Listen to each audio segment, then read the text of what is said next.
তাদের স্বাভাবিক কারণেই এই লোকগুলি আত্মীয় স্বজনের খোঁজখবর তো কেউ জানে না। এই সুযোগটাই সে কাজে লাগিয়ে তার ইচ্ছা মতো যে তার জানানো উচিত ছিল, মেডিকেলে ভর্তি করানো উচিত ছিল, মেডিকেলে ডাক্তারের কাছে সার্টিফিকেট নেওয়া উচিত ছিল, ডাক্তারদের আমাদের থানাগুলিতে ইনফর্ম করা দরকার ছিল, যেখানে হয়তো আমরা সেখানে একটা পত্রিকায় বিজ্ঞাপন দিয়ে যে এরকম একটা লোক মারা গেছে, তার কোনো পরিচয় আপনারা জানেন। সে কোনো কিছু করলেন না, মনের ইচ্ছা মতো রাতের বেলা ডেথ সার্টিফিকেট বানালেন, আর মনের ইচ্ছা মতো কোথায় যে কবর দিলেন সেটাও আমরা তার কাছ থেকে জানার চেষ্টা করছি, জানার পরে আপনাদের জানাবো। তবে এই যে ফাউন্ডেশনে যে সকল অনাথ বাচ্চা শিশুরা রয়েছে, বৃদ্ধরা রয়েছে, ওল্ড এন্ড চাইল্ড কেয়ারে আশ্রমে, আমরা মনে করি তাদের যেন খাওয়া দাওয়া থাকা ডাক্তারি সেবার কোনো সমস্যা না হয়, সে কারণে আমি মনে করি আলহাজ ফাউন্ডেশনের কর্ণধার ইনি একজন আসল মানবতার ফিরিওয়ালা, তিনি এগিয়ে আসছেন এবং উনি বলেছেন আমাদেরকে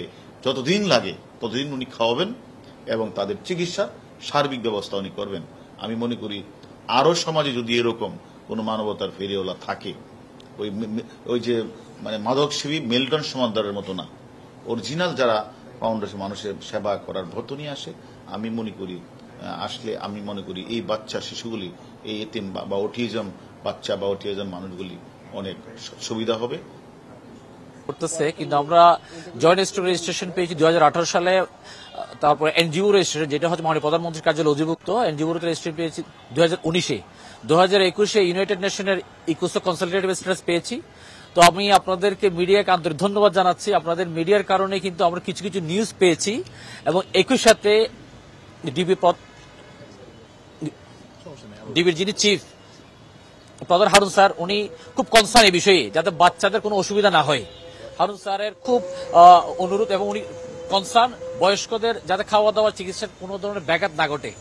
তো এই বিষয়টা হয়েছে একটা মিলন হয়ে গিয়েছে। আপনারা যে নিউজ করেছেন, একটা নিউজ চ্যানেল, ওনারা গতকালকে দুপুরে খেয়েছিল ওই ভাত খাওয়ার যে কথাটা ছিল, ওরা ওই খিচুড়ি নাকি ওরা খেয়েছিল কি চার মুড়ি।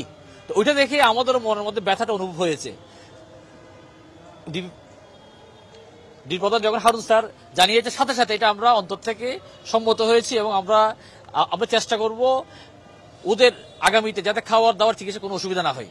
এবং আপনাদের সদজ্ঞাতার্থে জানিয়ে রাখি, গতকালকে দুপুরে আমাদের অনুমোদন হওয়ার পরপরই চাইল্ড এন্ড ওল্ড কেয়ারে যে সেবা দেওয়ার ওইটা অনুমোদন হওয়ার পর গতকালকে দুপুরে আমরা কিন্তু ওখানে গিয়েছি, মিরপুরে আমরা গিয়েছি। প্রথমে সেখানে সরজমিনে দেখে ওদের যে মাছ মাংস কাঁচা বাজার এবং বাচ্চাদের দুধ, তারপরে আরো বিষয় যেগুলো ছিল প্যাম্পার্স ডিম যেগুলো শর্টেজ ছিল, ওগুলো সাথে সাথে আমরা কিন্তু দিয়েছি। ওদের স্টাফকে নিয়ে বাজার থেকে, নতুন বাজার থেকে আমরা কিন্তু কিনে দিয়েছি।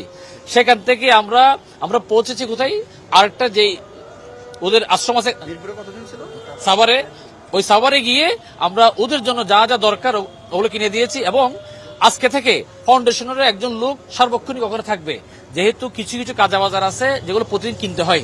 তো আলহাজ ফাউন্ডেশনের পক্ষ থেকে একজন প্রতিনিধি সেখানে থাকবে ইনশাল্লাহ। তো আমরা প্রত্যেকের কাছে দোয়া চাই যাতে এই বৃদ্ধ মানুষদের এবং বাচ্চাদের সেবার যাতে কোনো ধরনের